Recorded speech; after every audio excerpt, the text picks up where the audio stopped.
Calling the board meeting of Brushy Creek Regional Utility Authority to order. Please call the roll. President White. Here. Vice President Builder. Here. Secretary Fuller. Here. Director Moore. Here. Director Whitfield. Here. And Director Cantwell. Here. We have item 4. Item 3, citizen communication. We have one, but they've asked to speak when the item comes up in the agenda. Any other citizen communications? None. Approval of the minutes. Consider approval of the BCRUA meeting minutes for May 16th, 2002. Do I hear a motion? Mr. President, I'll make a motion to approve the minutes from the May 16th, 2012 meeting. Second. Motion second. Any other discussion? All in favor say aye. Aye. Aye. Motion passes. Item 5A, presentations. Consider a presentation regarding the BCRUA project status report. Colonel Suss.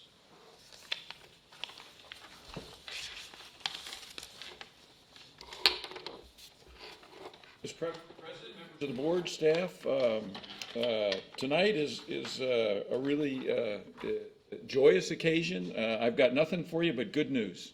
The project that you all started many years ago, the majority of the separate projects are essentially complete. As of the end of May, we're in the process of closing out 5 of the 6 projects. And so what I'll do is I'll give you a brief update tonight, but it's all good news. Here's our chart of our. Let's see if I can get this. There we go. Okay, so you know that we have a floating intake barge. That is essentially complete, and we're processing the final change order for that. That'll go to the Water Development Board. Once they approve it, we'll pay all of the retainage, and that will close that project out. The water, that is operating correctly, and it's sent water through the underwater pipeline, which is the first project to be completely finished and closed out. And with the invoice that'll be paid tomorrow to them, that project will be officially closed. And so the underwater pipeline, then Trails End Road, the water's gone up Trails End Road, it's been pumped up Trails End Road to the water treatment plant. The Trails End Road project, we just had the final change order on that, and it was a deduction. That project has been sent to the Water Development Board for the final closeout. In 7 to 10 days, we should have the final closeout from the permission from the Water Development Board, and they will then issue the final check to them, and that project will be closed. Now, the water treatment plant, is Mr. Bryan still here? Mr. Bryan is not here. He is a plant operator, and he's a very busy person right now because he's making water. So the water has come into the plant. It's gone through the filters. The filters that we need are fixed. The chemical systems are working not as efficiently as we'd like, but they are working, and he has produced water in the plant. So the plant has produced water, and it has sent water out into the transmission line. So the plant has produced water. The first amount of water that goes through the line is a highly it's a disinfection. We call it a slug. And the slug goes all the way through both the sections that we're working on, these sections, all the way to Ronald Reagan. So there were 2 sections that were completed, and then we have segment 1 and segment 2C, which are finished essentially, and the treated water, highly treated water at this point, to disinfect this whole line. They started several days ago with water from the plant, and as of this afternoon, it had the slug, what we call the slug, had reached Ronald Reagan. Now what they'll do is they'll do different quality control checks on the water to make sure that the disinfection is at the proper levels and so forth. And we won't know the results of those until probably tomorrow afternoon or Friday. We don't anticipate any problems, but that will mean that the system has completed those tests. Now we still have a couple of things that happen along these transmission lines, and that is that the Leander take point needs to start up and operate, and they're going to do that starting on Friday. and Cedar Parks, and I think that's also going to happen on Friday. So we have Cedar Parks take points, and Leander's take point. They'll take the water off at that point and make sure that all works properly with the SCADA system and so forth. So the bottom line is by early next week, the system will be in operation, because once we pass all of the tests and the take points pass, then the system needs to operate, because we just can't have water sitting in the line. So Cedar Park and Leander will then start taking water off of the system, and that should be next week. So it will be substantially complete next week. Now, we have the dedication ceremony in July, July 13th. Then final completion of the plant, however, will be sometime in August. They'll finish up the paving and the landscaping and taking care of the punch list items.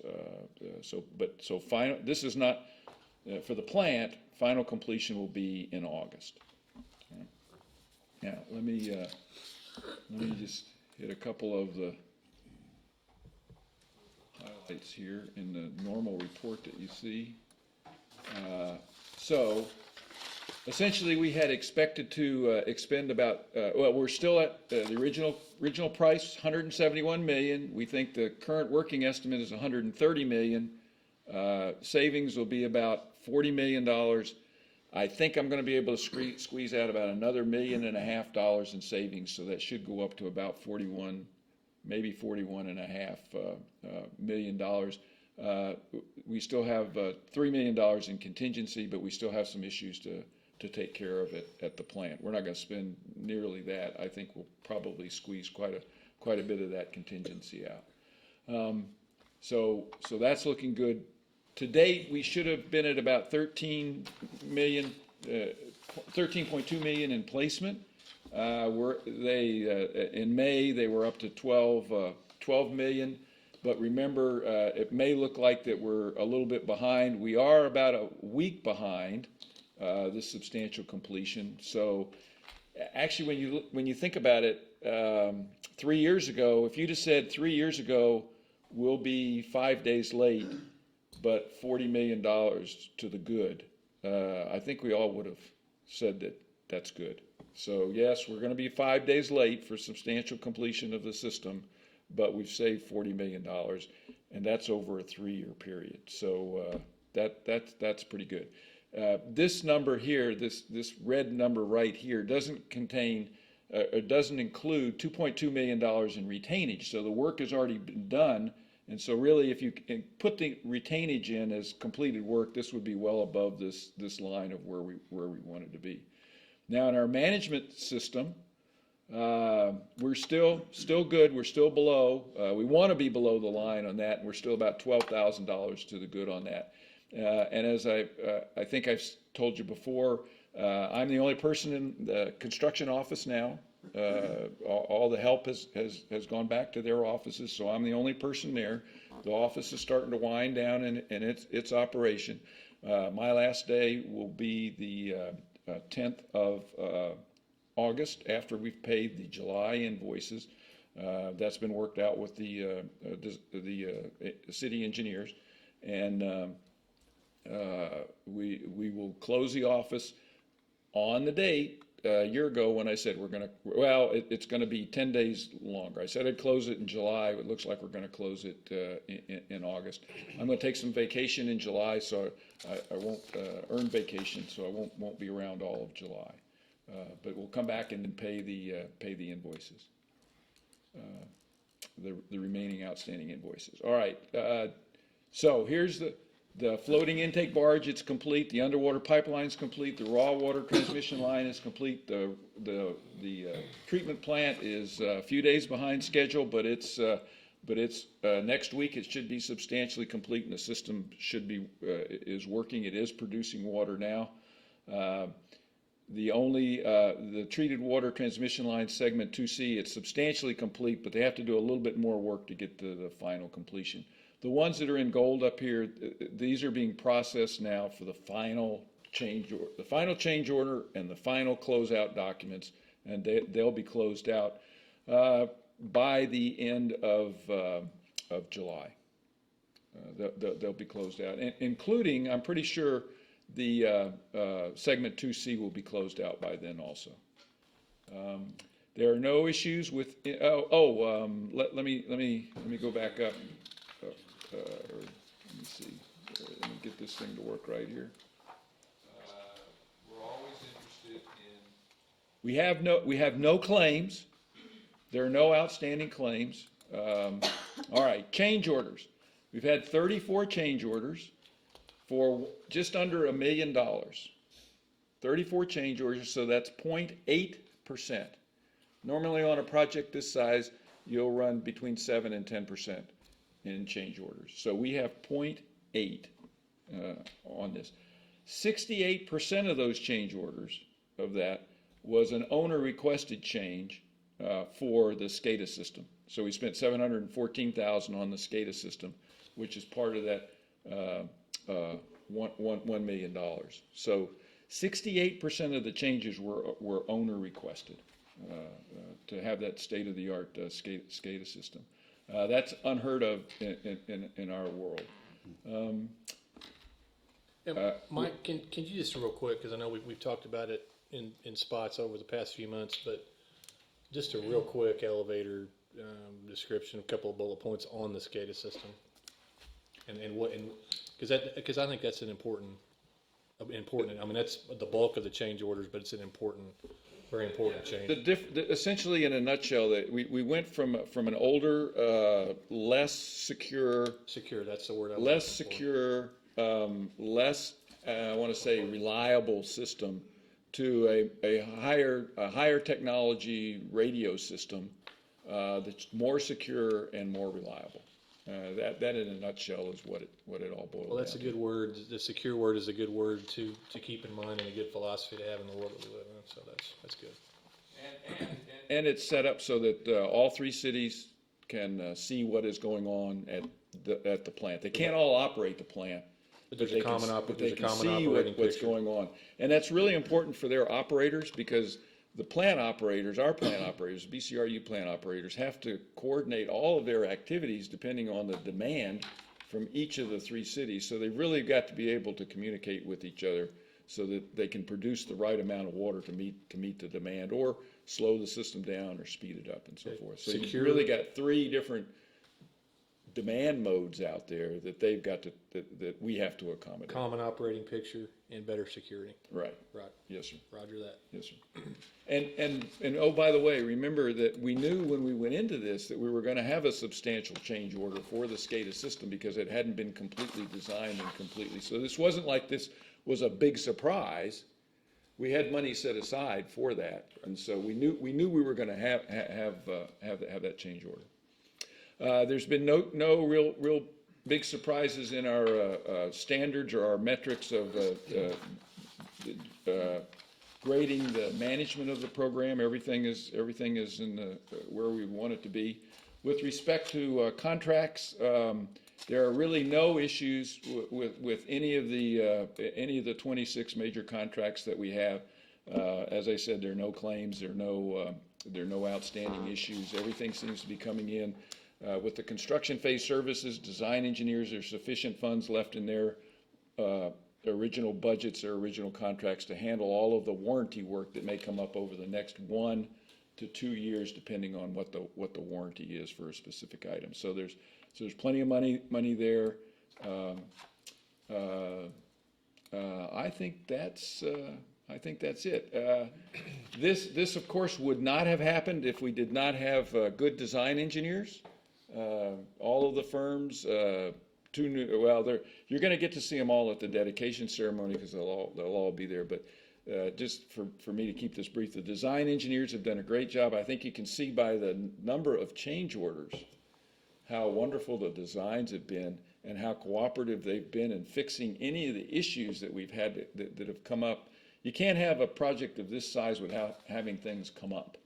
And so things have come up, and there are things that have to be worked out, but the design engineers have worked with the contractors and the inspectors and gotten all that done. We have a very high quality on this project. The inspectors that we've had, the observers, have really done a great job.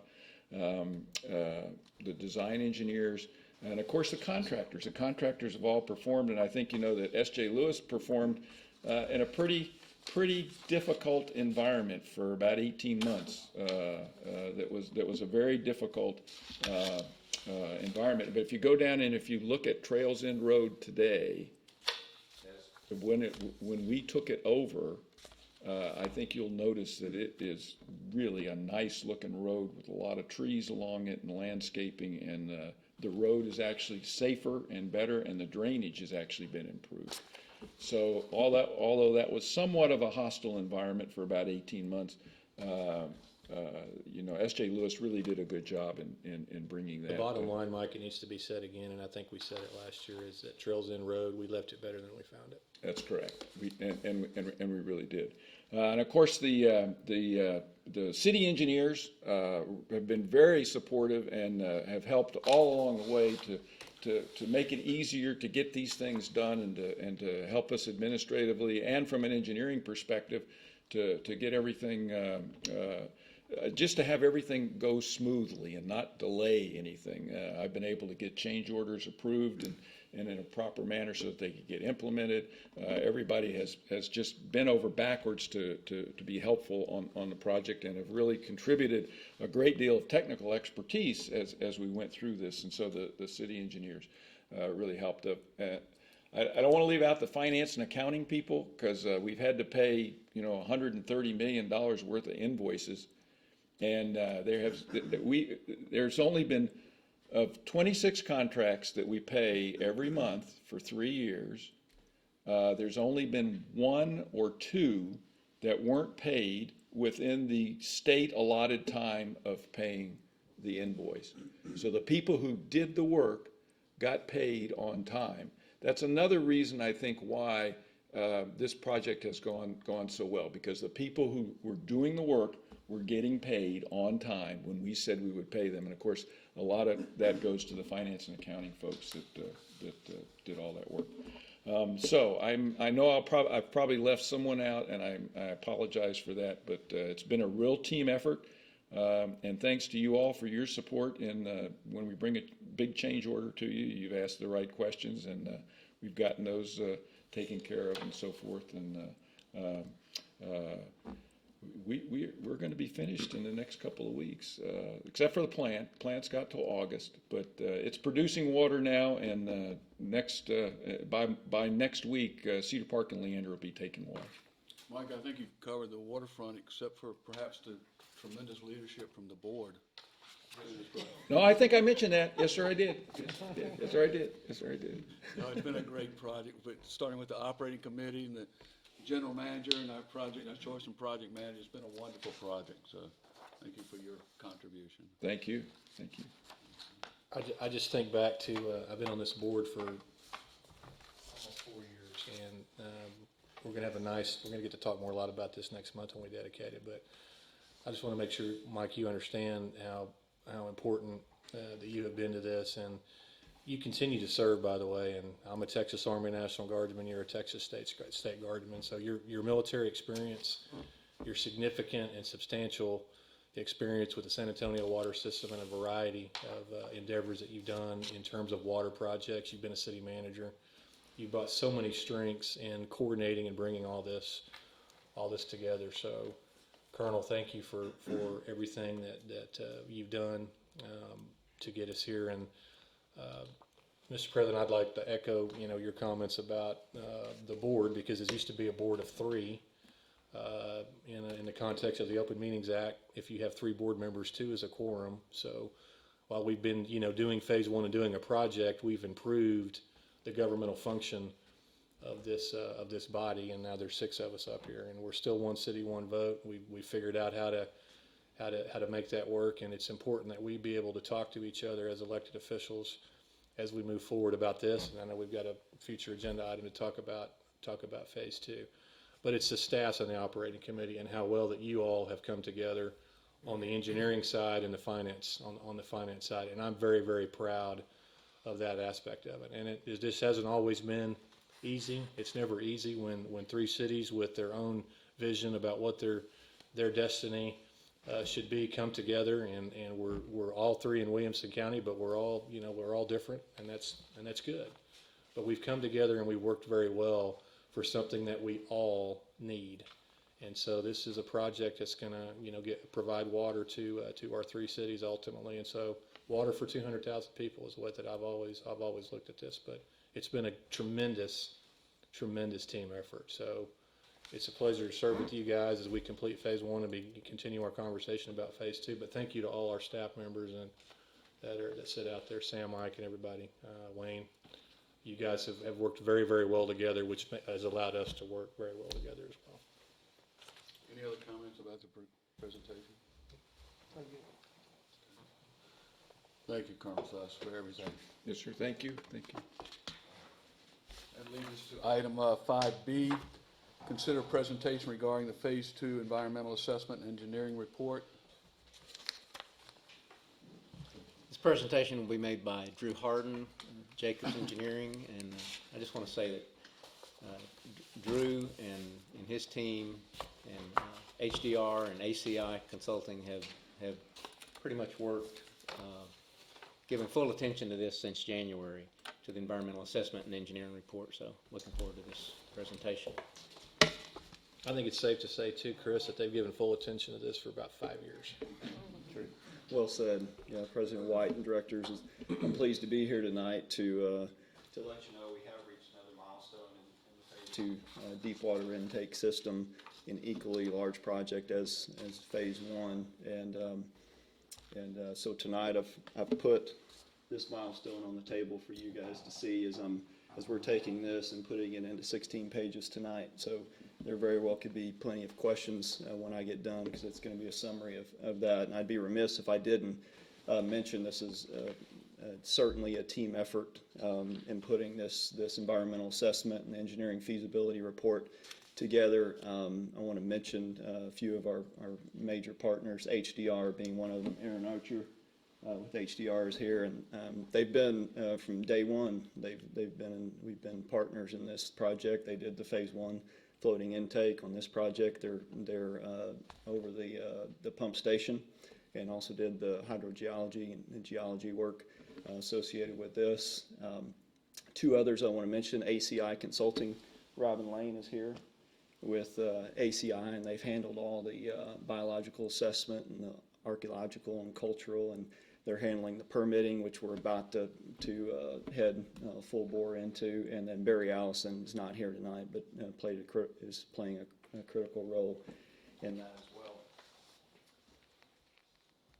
So before I jump into the details, I think it's important that we just revisit why we're doing and why we are doing the environmental assessment and engineering feasibility report. In 2009, received the Texas Water Development Board funding for $182 million to do phase 1. There wasn't the same documents were prepared at that time and submitted to get that funding. And as you know, as Mike mentioned, we're about $40 million under budget on that, and so now we would like to use that $40 million to proceed forward with phase 2 of the project. But at that time, the approval of the $182 million, Texas Water Development Board said we have to come back for reaffirmation of that funding, which means doing another engineering feasibility report, doing another environmental assessment specifically associated with phase 2. And so that's why we're generating these documents, and we'll be submitting those to Texas Water Development Board quickly.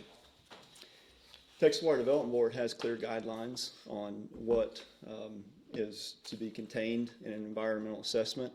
I've put the major sections up there, and those sections really correspond to what you'll see in the draft environmental assessment, all the way from general information on the project.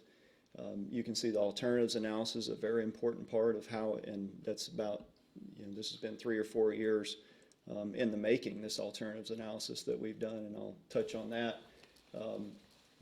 Really the foundation of the environmental assessment is really documenting what the environment looks like right now for the project, and then how we're going to impact that environment, and then what we're going to do about it. And that's really the gist of the environmental assessment. And then that last item, I'll mention the consultation. The permitting is also a piece of the EA, and that we actually have to obtain permits from the Corps and from possibly Fish and Wildlife and Texas Historical Commission. So that's all part of this process that we're in right now. So what I want to do tonight is I'm going to step through each one of these sections briefly and hit the highlights. Starting with the general information, the way the EA is structured is actually what we have generated, and what you see here is Volume 2 of the EA. Volume 1 was what was submitted and approved in 2009. And really the project purpose of Phase 2, and we've made it clear in this environmental assessment that the Volume 2 is solely focused on the Phase 2 deep water intake system. Primary purpose is to, one, increase the capacity of the raw water system associated with the regional system, but also to provide a reliable raw water source at a deeper location in Lake Travis.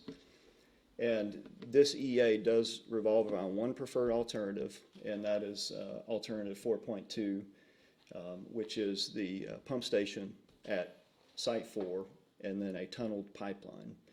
And so I want to get into that alternatives analysis and how we've gone from the myriad of alternatives we started with back in 07, and how we've arrived at this preferred alternative. And I'm going to jump to that really right now. We'll jump over to, and I'll come back to that. But in 2009, we did a site selection study.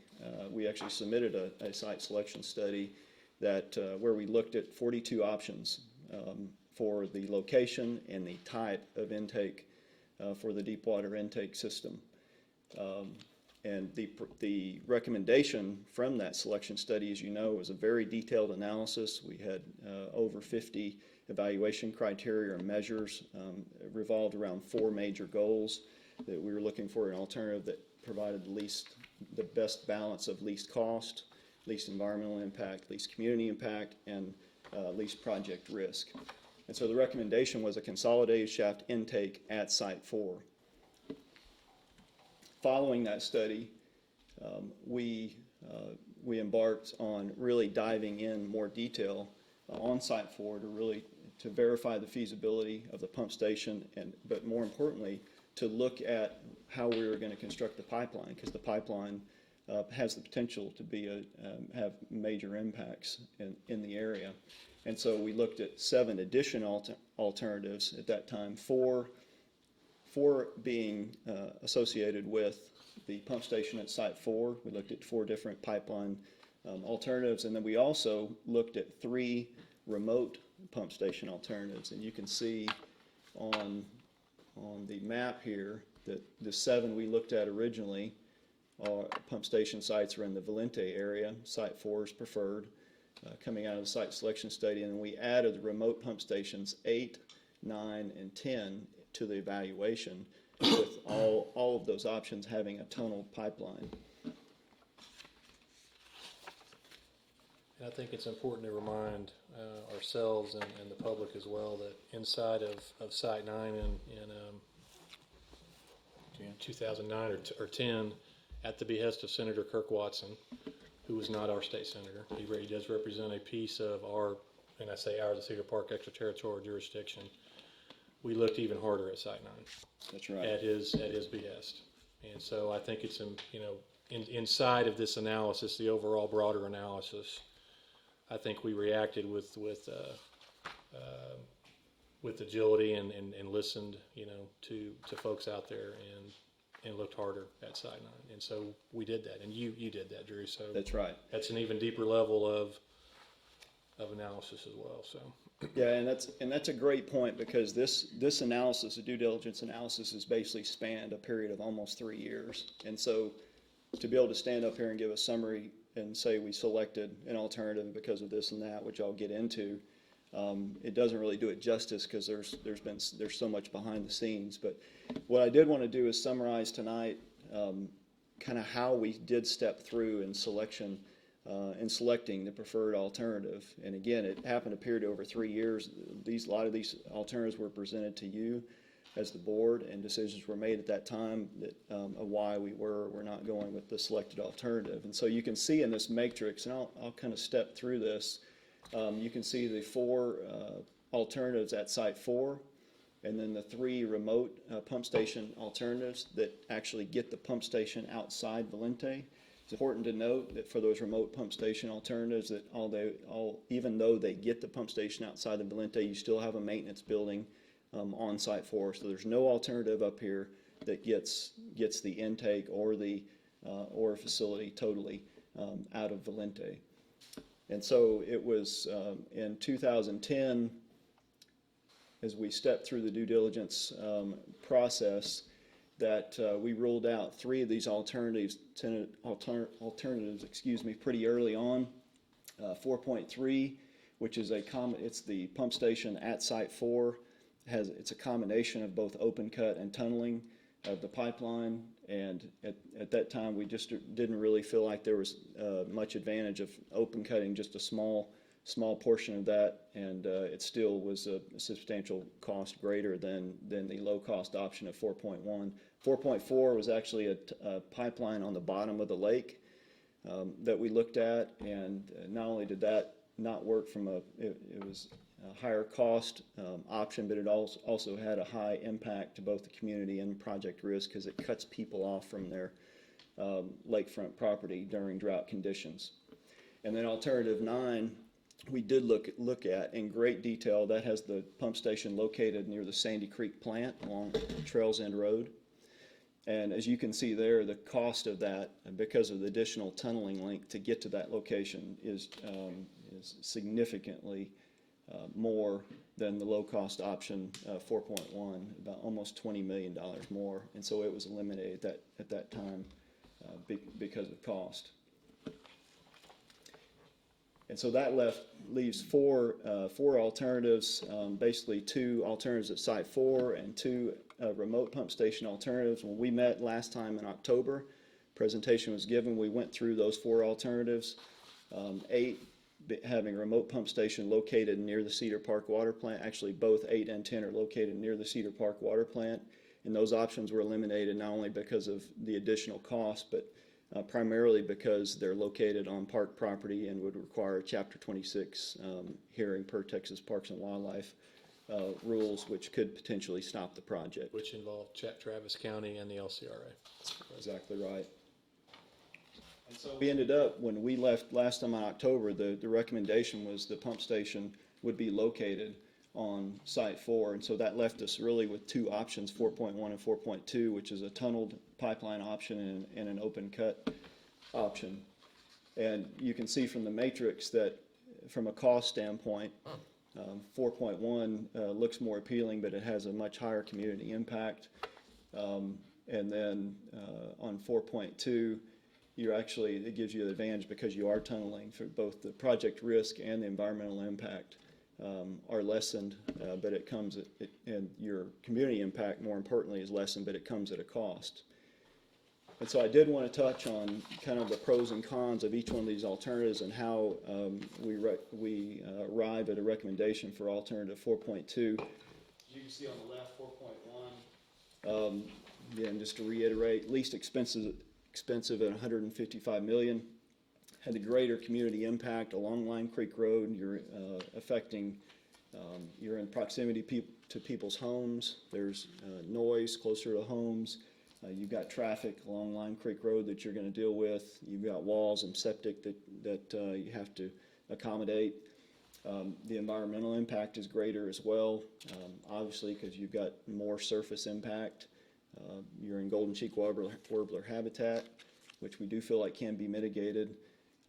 There's trees and vegetation, and then you've got erosion as well, and then the higher project risk, and that you're in a pretty narrow right-of-way along Lime Creek Road with pretty significant cross-sloping of the We've right-of-way. got the salamander issue covered, right? I mean, that's a sensitive issue for all of us right now in terms of potential impact on transportation, so there's no Jollyville salamander issue. I mean, all 3 of our cities and our congressmen are very, our commissioners' court are concerned about that, so there's no salamander issue, right? No.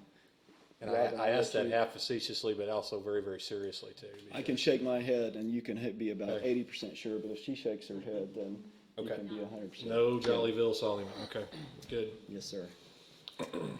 And so, again, as you can see, 4.1 is you've got the least cost, but it's the higher impact. And then the 4.2, it avoids the surface impact of the pipeline along Line Creek Road. So you're basically, everything is focused, your construction on site for itself. You still have buried electric that you have to get to the site. And in the end, we've really felt like that alternative 4.2 achieved the best balance of what we were after in those four primary goals.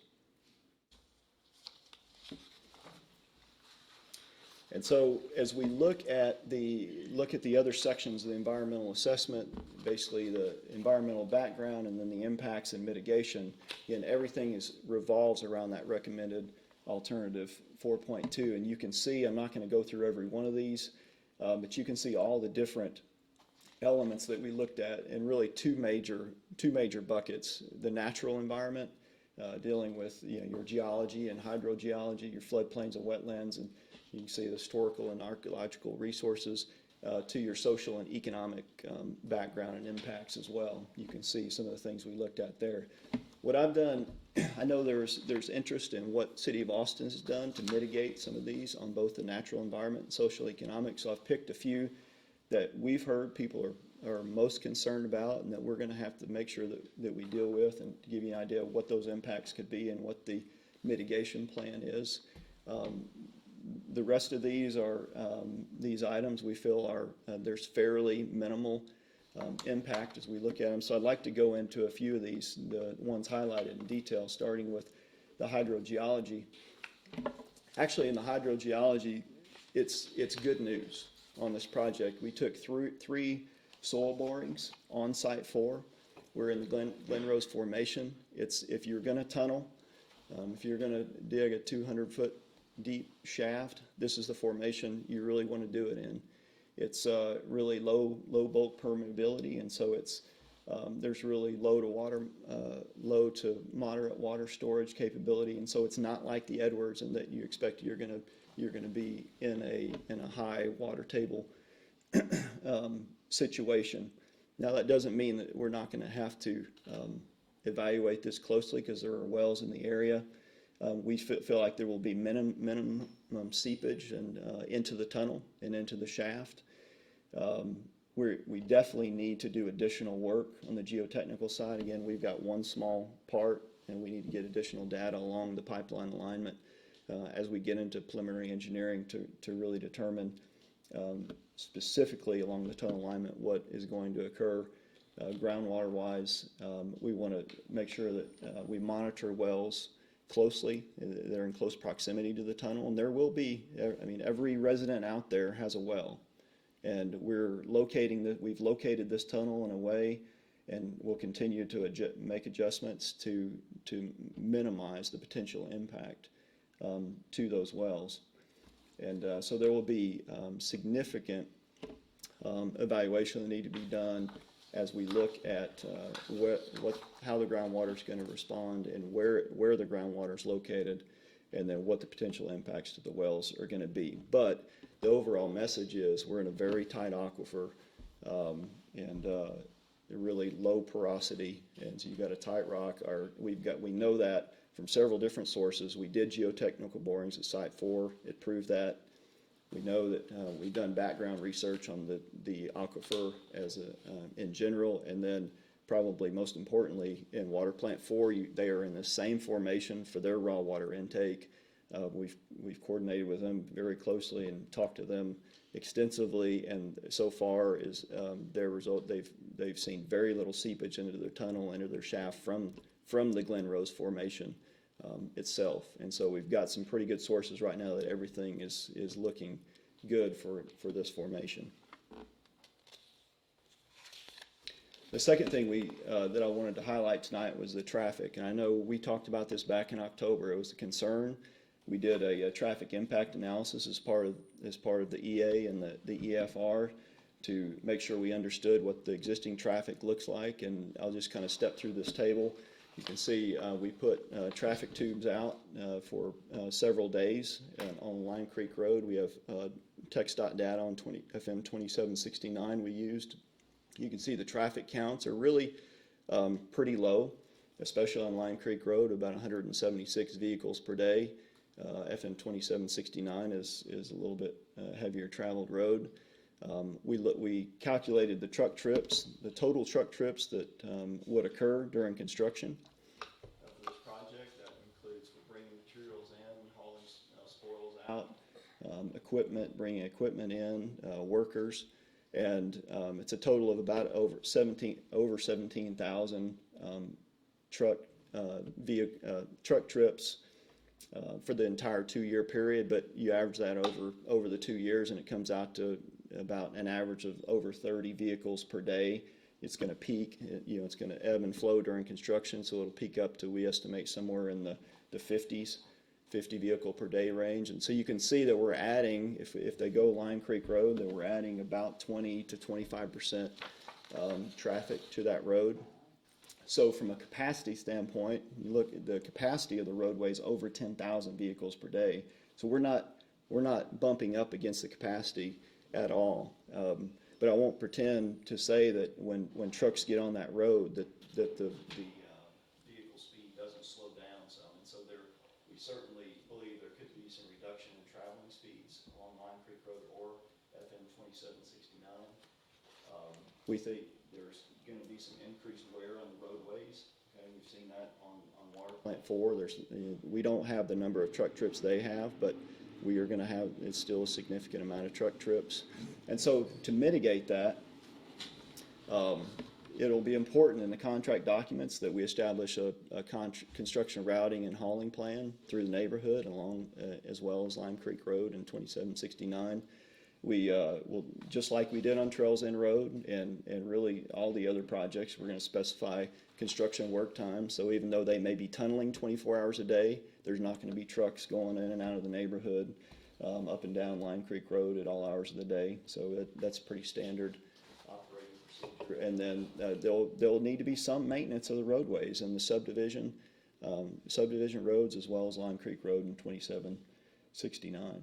And so that will be the mitigation. And this lines up very closely with what Water Plant 4 and what Austin has done to try to lessen the impact for their project as well. And what we did on Trails End Road in Phase 1. Absolutely.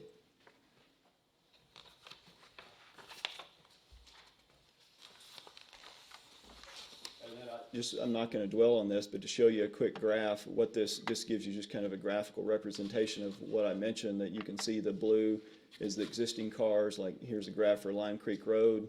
You can see the existing trucks that are traveling Lime Creek Road, and then the green is what we're going to add to that.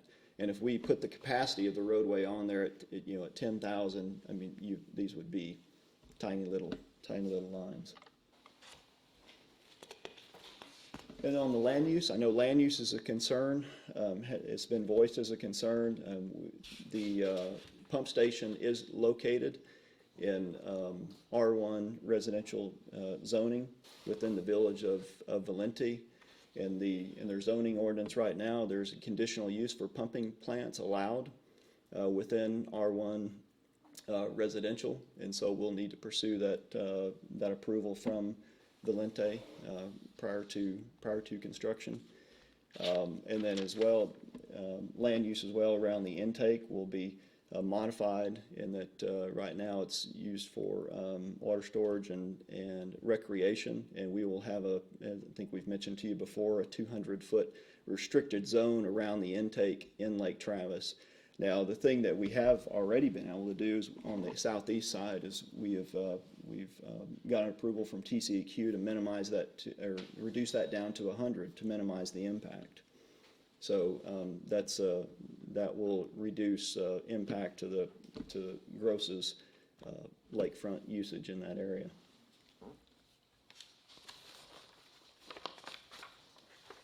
But moving on to section 5, I know you can't read this, so I'm going to pull up the actual page. If I can get it. There we go. Actual page out of the report. In section 5 in the EA deals with adverse impacts which cannot be avoided or could not be avoided. And again, I'm not going to go through every one of these in detail, but you can see many of the things I've mentioned tonight are in here. We've got the TCQ restricted zone will occur. We've reduced that to 100 to try to reduce impact. We'll have some disturbance to the lake bed. We're utilizing drilled piers instead to minimize the footprint out in the lake. And then you can see some of the more typical impacts that I know people were concerned about, and rightfully so, on phase one that we will be dealing with, from construction dust to noise to vegetation tree removal. And then you can see the conditional use approval for land use, traffic. And so we've come up with every one of these major impacts that we know are going to occur in construction. We've developed a preliminary mitigation plan for what we can do about it. And on the dust, we'll do the typical watering just like we did on phase one. And on the noise, we're going to put mufflers on the blowers for the tunnel. So there's all these things that we have in place, and all that's documented in the EA. And I'd be glad to talk about any one of those in more detail if we want to.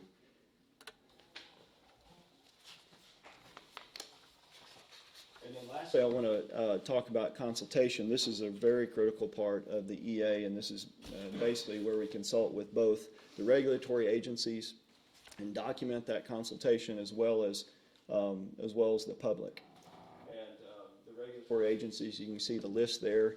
Probably the biggest of those is the Corps of Engineers.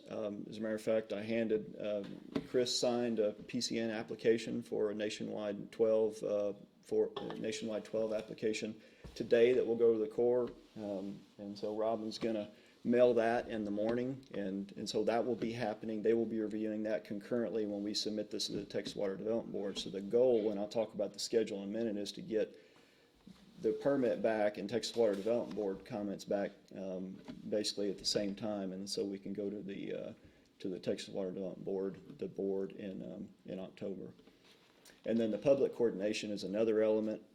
What we're going to do is document. We want to make sure as we document the public communication that's happened since 2007. In the volume 1 of the EA, we documented everything up to about January 2009, and there was pages and pages of meetings and that we've had, and communication pieces. And so we're going to document what's happened from 2009 to 2012, including board meetings such as this one.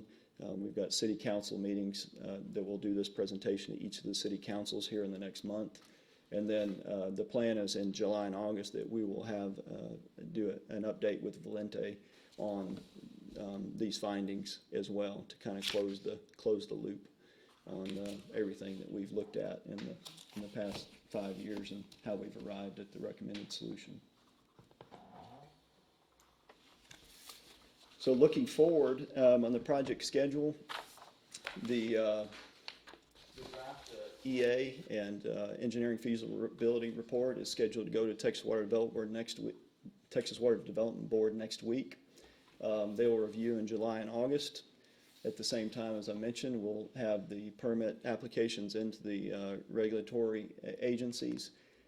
We expect to have the final EA and EFR complete with all comments, all permits done by mid-September, and at that point they'll put it on the October 17th board agenda for approval to reaffirm funding for phase 2 deep water intake system. So with that, I'd be glad to answer any questions that you might have. I guess my first question is probably, Drew, had a great presentation. I want you to do this now because I've been up here for 4. You've been doing this for 5 years. So Chris, when we go before the Water Development Board on October 17th, it's a reaffirmation of phase 2. That's correct. That's right. Okay. And so what are we going to tell them in terms of when, or projected when? Well, I guess first one of the first steps would be the acquisition of easements and property, and then there's more detailed preliminary engineering and final engineering. So dirt would not be turning for at least 3 years out, and that's if it was. I'd say that'd be an expedited moving schedule. quickly. That'd be moving quickly. And then I guess the exact schedule depends somewhat on the conditions of the lake as compared to growth in the cities and the actual capacity needs. So that's something that I would think the board would consider, in the future. And that's my point. I know we were when we went before the Water Development Board in 08 or 9 for phase one funds. I mean, it's important that we agree on a rough timeline, whatever it is, and manage expectations for ourselves and the public. So if it's no earlier than 3 years, I mean, I think if that needs to be said, because I know the Water Development Board is going to be interested in some sort of a timeline. Now, again, things have changed. Things have changed since we've gone down this road. I think it was actually May of 08 was the site selection study. I think it was 2008 where Site 4, Yep, I or think that's another right. incarnation of Site 4 was chosen. So I know the reality has changed, but I think it's important that there's a unified strategic message of this board for phase 2, and no earlier than seems to make sense, because I think the Water Development Board is going to want to know approximately when. Again, it's all about capacity. It's 3 cities with a different need, but I think it's important that we communicate that. So, and the 3 voting members in the fall are going to have the opportunity to voice and to talk about that. But and I just got a comment, Drew. Thank you again for another good presentation. We've asked you to pivot a couple of times in the last 5 years pretty quickly, and I referenced the Senator Watson deal, and the people on this board have been very cognizant of reaching out to everybody that's involved with this, and including elected officials in the legislature that are not our legislators. And I think that we've done a great job of that as elected officials and the staff, and with our professional capacity, with you to do that. And the economic reality has changed for all of us. I mean, when this board was formed in August of 2007, it was a completely different economy nationally. I mean, Right. there was a lot of growth assumptions. There was a lot of things that we thought the assumptions that we took into account when we managed our growth that have changed, frankly. And our first responsibility is to our individual ratepayers, and then the collective ability of this board as one entity to do the project. So, thank you again for another thorough presentation. I want to particularly thank you, because I took it very seriously in comments that I received about, well, what did Austin do? I encourage everybody to do it, by the way, is get a tour of Water Treatment Plant 4. I did one in April. I drive 2769 every day. So 2 of those vehicles, 2 of those 1750 are mine. I'll quit driving. If somebody can show me a better way to get to 360 and Bee Cave, I'm listening, by the way. So, but I appreciate you looking at what Austin did, because that's vehicles impact, traffic impact, and so we've gotten there on that level of analysis. So. Drew, I'd just like to say somewhat the same thing, and that is that thanks again for a very thorough and in-depth evaluation. The thing that has been most pleasant to me watching phase 1 come to completion, there are no surprises. We knew what we were getting into. We had some obstacles to overcome, some changes in the economy, but there were no major surprises, and all bases were covered in that instance. And I see the same thing happening for phase 2. So thank you again. Yeah, thank y'all. We look forward to bringing you across the finish line here in October. Do have a request for citizen communication. Ms. Judy Gracie.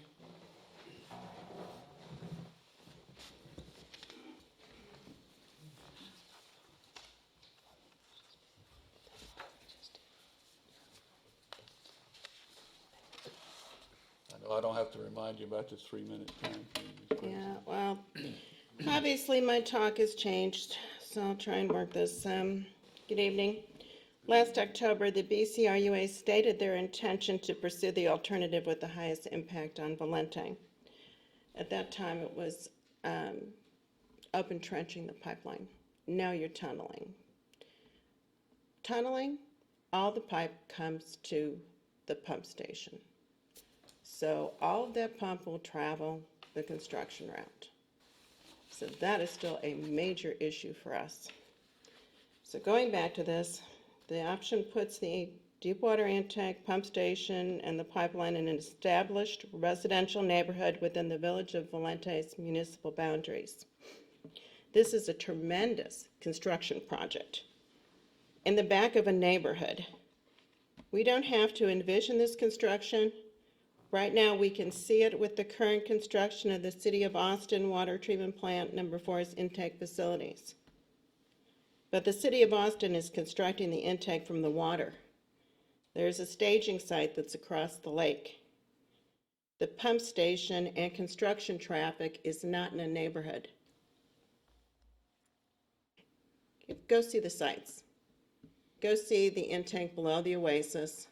Go see the pump station on Bullock Hollow. And go see the staging site at Keller Marina.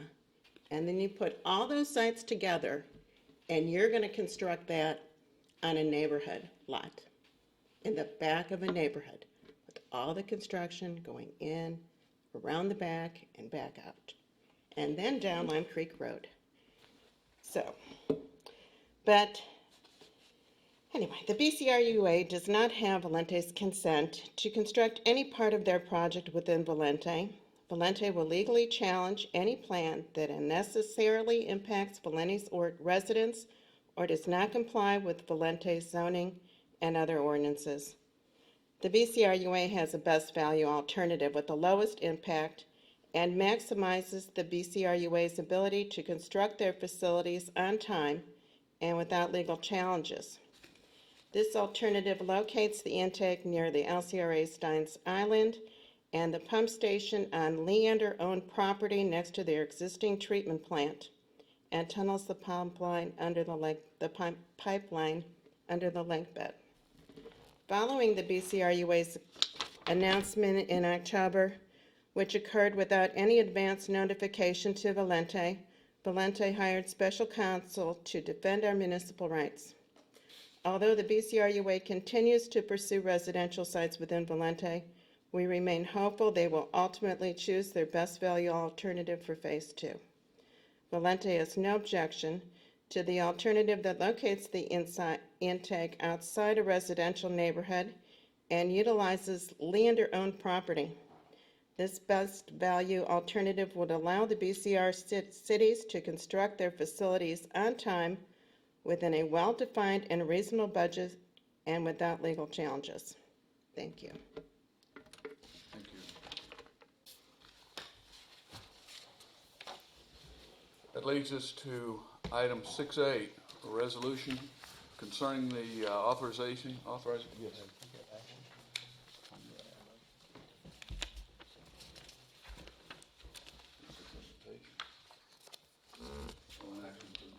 Got it different. Get them more up to date. Mr. President, in reference to item 5B, I'd like to make a motion to support alternative 4.2 as described in the draft Phase 2 Deepwater Intake System Environmental Assessment and the Engineering Feasibility Report, and authorize the general manager to submit these draft reports to the Texas Water Development Board. Second.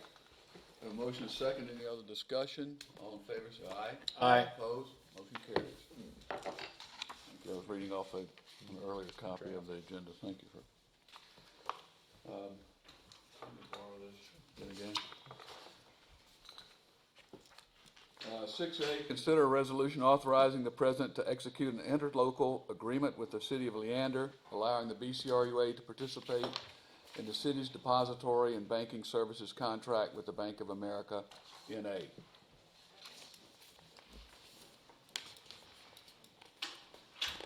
Thank you, Mr. President, members of the board. Briefly, this action will allow the BCRUA to piggyback onto the city's bank depository contract. Currently, the BCRUA is piggybacking with the city of Round Rock, but the city of Round Rock is switching from Bank of America to another bank. So this will prevent any interruption in the banking services with the BCRUA. Any other discussion? We hear a motion to approve. Leander leads the way. I'll make a motion to approve the resolution stated in item 6A. Second. Motion to approve and second. No further discussion. All in favor say aye. Aye. Opposed? Motion carries. Now we get to see another part of this beautiful facility. We enter into an executive session, item 7A. Consider an executive session as authorized by section 551.071 and section 551.072 of the Government Code to consult with the attorneys representing the BCRUA regarding pending litigation, to wit, cause number C-1-CV-08-009177, the City of Cedar Park, Texas versus Robert Zeman and wife Linda Zeman.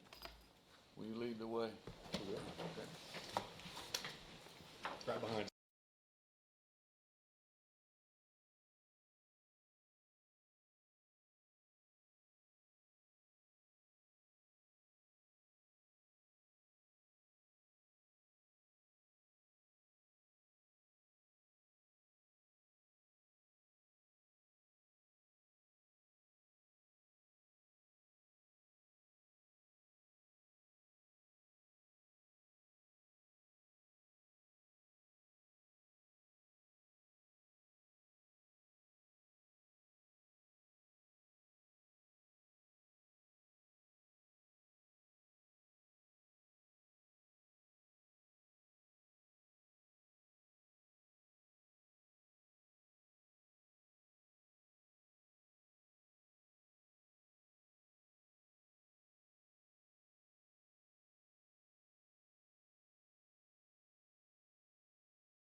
I'm glad. Now we have a meeting.